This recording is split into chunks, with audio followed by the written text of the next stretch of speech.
जर रावण शिवभक्त होता तर तो का हरला? जर कंस बलशाली होता तर तो का मारला गेला?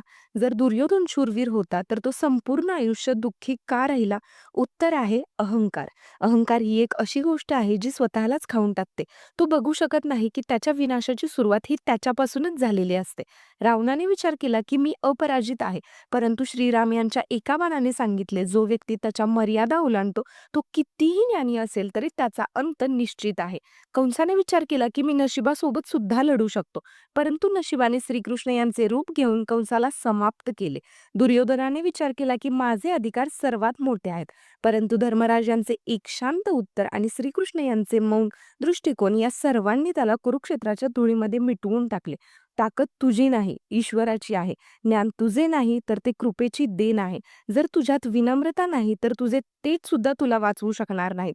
खरा वीर तर तोच आहे जो युद्ध जिंकायच्या अगोदर आपल्यात असलेल्या रावणाला हरवतो, जो बोलायच्या अगोदर कंसरूपी क्रोधाला शांत करवतो आणि जो न्याय करायच्या आधी दुर्योधनासारख्या मोहाला त्यागतो.